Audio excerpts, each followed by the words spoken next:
नमस्कार दोस्तों, खुल के बात पॉडकास्ट में आपका फिर से स्वागत है।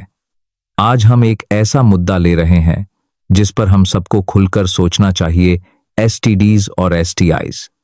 अक्सर लोग इन शब्दों से डर जाते हैं, लेकिन असल में जानकारी ज्यादा जरूरी है, डर नहीं। एकदम सही कहा आपने। एसटीडीज यानी सेक्सुअली ट्रांसमिटेड डिजीजेस और एसटीआईज यानी सेक्सुअली ट्रांसमिटेड इन्फेक्शंस, अक्सर लोग दोनों को एक ही मानते हैं, जबकि दोनों में सटल फर्क है। बहुत बार इन्फेक्शन ही डिजीज बन जाए, ये जरूरी नहीं। कुछ इन्फेक्शंस बिना सिम्टम्स के भी रह सकते हैं, जिससे लोग कंफ्यूज हो जाते हैं। हाँ, और यही कंफ्यूजन सबसे ज्यादा खतरनाक है। लोग सोचते हैं कि जब तक कोई दिक्कत न दिखे सब ठीक है, लेकिन असली समझ तो यही है कि हर इन्फेक्शन का असर तुरंत नजर नहीं आता। बिल्कुल, और इसी वजह से अवेयरनेस और जानकारी सबसे पहले आती है। डर के बजाय अगर हम तसल्ली से एसटीडीज या एसटीआईज के बारे में समझें तो बचाव भी आसान हो जाता है। अब मैं सोच रहा हूं, बहुत से लोग ये नहीं जानते कि एसटीडीज, एसटीआईज फैलते कैसे हैं। सिर्फ असुरक्षित यौन संबंध ही नहीं, और भी तरीके हैं जिनसे ये संक्रमण फैल सकते हैं। बिल्कुल, सबसे ऑब्वियस तो अनप्रोटेक्टेड सेक्स है, लेकिन इसके अलावा अगर आप मल्टीपल पार्टनर्स के साथ हैं और प्रोटेक्शन नहीं यूज करते तो रिस्क बढ़ जाता है, और कभी कभी संक्रमित खून या सुई से भी ये संक्रमण हो सकता है। और सबसे सरप्राइजिंग बात यह है कि मां से बच्चे में भी ये इन्फेक्शंस जा सकते हैं। कई बार लोग ये सोचते ही नहीं कि ऐसा भी हो सकता है। एक और परेशानी ये है कि कई बार कोई लक्षण दिखता ही नहीं। लोग आउटवर्डली ठीक लगते हैं, मगर इन्फेक्शन अंदर चल रहा होता है। इसीलिए अवेयरनेस हर किसी के लिए जरूरी है, यंग हो या अडल्ट।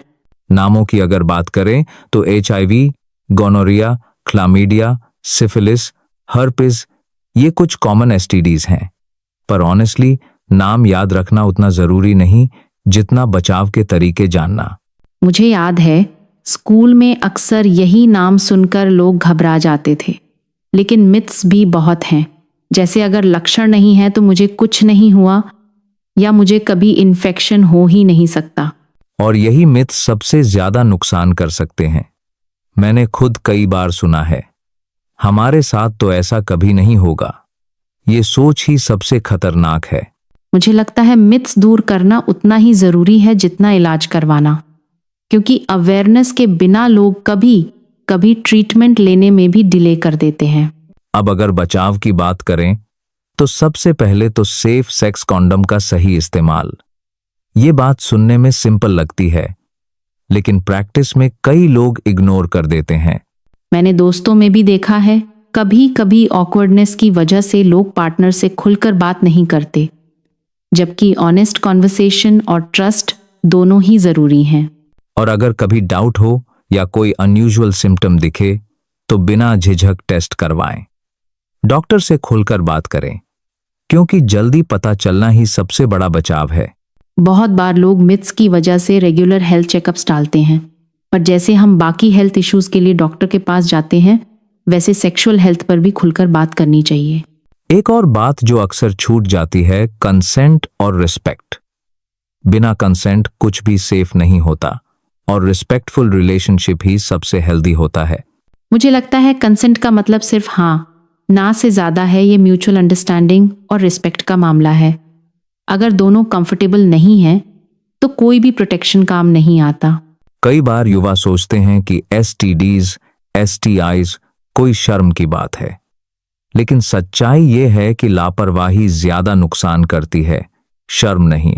मेरे हिसाब से सही जानकारी और खुलकर बातचीत ही सबसे बड़ा वेपन है, क्योंकि जैसे जैसे हम मिथ्स तोड़ते हैं, अवेयरनेस खुद ब खुद बढ़ती जाती है। तो आखिर में दोस्तों, एसटीडीज, एसटीआईज से डरना जरूरी नहीं, बस नजरअंदाज करना सही नहीं है। बिल्कुल, सही समय पर जानकारी, सही प्रोटेक्शन और डॉक्टर की सलाह ही सबसे बड़ी सुरक्षा है। और सबसे बड़ी बात, खुलकर बात करना न भूलें।